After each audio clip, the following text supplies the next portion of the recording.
Letter 27. God of luck favors the brave. October 7, 1898.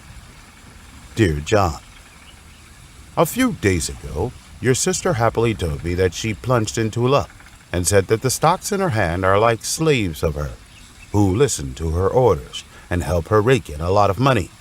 I think your sister may be happy and crazy now, but I don't want her to be overwhelmed by the money. I told her to be careful as luck might throw her into the field of failure. Almost every successful person is warning the world. You cannot live by luck, especially when building a career. Interestingly, most people believe in luck, and I think they are mistaking chances to be luck. No opportunity means no luck. John, think about the lucky guys you know. You can almost be sure that they are not gentle, courteous, and frugal people, and can almost be certain that they always exude the brilliance of self-confidence and the attitude of everything, and even appear very bold. There is a problem of chicken and egg. It is because of luck that the lucky ones show confidence and boldness, or is their luck the result of self-confidence and boldness? My answer is the latter. The God of luck favors the brave is a model that I have respected throughout my life. Victory does not necessarily belong to the strong. People who are highly vigilant, energetic, brave, and fearless will also win. Of course, some people believe that cautiousness is better than bravery, but bravery and boldness are more compelling, more popular, and more attractive than cautiousness, and cowardice cannot be compared to this. I have never seen people who do not appreciate confident and decisive people. Everyone is a supporter of confident and decisive people. We expect such people to be leaders. The reason why we are attracted to them is that they are very attractive. Therefore, brave people are often more successful, and it is easier for them to take on roles as leaders, presidents, and commanders. Those who are promoted quickly belong to this land of person. Experience tells me that people who are bold and decisive can complete the best deal, attract the support of others, and form the most powerful alliance. Those who are timid and hesitant can hardly reap such benefits. Not only that, bold methods are also beneficial to them.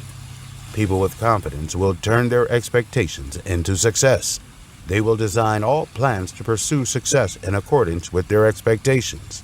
Of course, this does not guarantee absolute success, but it can naturally launch a vision for success. In other words, if you feel that you are a winner, you will behave like a winner. If you behave like a winner, you're likely to do more of what winners would do, thereby changing your luck. A true brave man is not an arrogant man, let alone a foolish man. The brave knows to use prediction and judgment, plan every step, and make every decision. This approach is just like what the military strategists say. It will increase your strength. That is, possess a weapon that can immediately form a clear advantage to help you defeat your opponent. This reminds me of the bold decision to buy the Lima oil field more than 10 years ago. Prior to this, the oil industry had not stopped fearing that crude oil would be exhausted. Even my assistants began to fear that they would not be able to profit from oil in the long run, hence quietly selling the company stock, while some people even suggested that the company should exit the oil industry early and switch to other more stable industries. Otherwise, we will never be able to make a return. As a leader, in the face of pessimism, I should be hoping instead of lamenting. I told those in fear, God will give us everything. I felt God's warm touch again when people discovered oil in Lima, Ohio. It's just that Lima's oil exudes a smell that cannot be removed by conventional methods, which deeply shook the confidence of many people who wanted to make a lot of money there. But I was strongly confident in Lima oil field. I could foresee that once we monopolize Lima, we will have a powerful force over the oil market. The opportunity is here. If you let it slip away quietly, Rockefeller's name will be associated with pigs. I solemnly told the directors of the company, this is a once-in-a-lifetime opportunity, and it's time for us to invest our money in Lima. It was a pity that my opinion was opposed by the timid. Imposing on others is not in line with my personality. I was hoping that through peaceful discussions, everyone could finally agree with my opinions. It was a long and fruitless wait. I was worried. We have built a giant oil refinery on a global scale. It was like a hungry baby who was greedy for its mother's milk. It needed to eat a steady stream of crude oil. But the oil fields in Pennsylvania were dying, and so were the other small oil fields. Production has begun to cut, and in the long run, we will have to rely on Russian crude oil.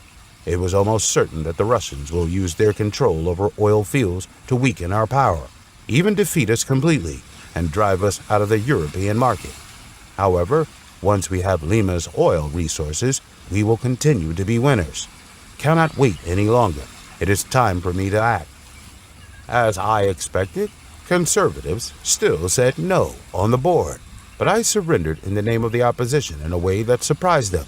I said, "Gentlemen, if we do not want our huge ship to sink, we must guarantee our crude oil supply.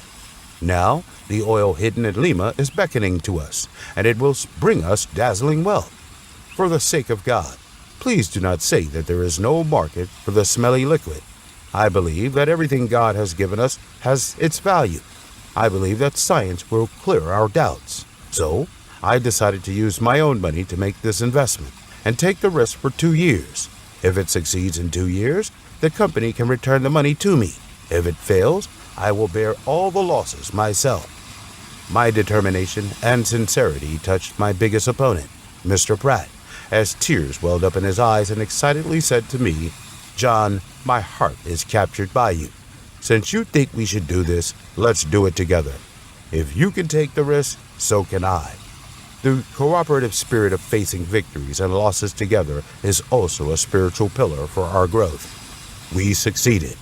We made every effort to invest huge sums of money in Lima, and the rewards were even greater. We controlled the largest crude oil production base in the United States in our own hands. The success in Lima intensified our vitality and allowed us to dominate other unprecedented acquisition in the oil industry. As a result, like we expected, we became the most feared super fleet in the oil field and achieved unshakable dominance. John, attitude helps create luck, and luck is in your choice. If you do it right 51% of the time, then you will become a hero. This is my deepest experience with luck. Love your father.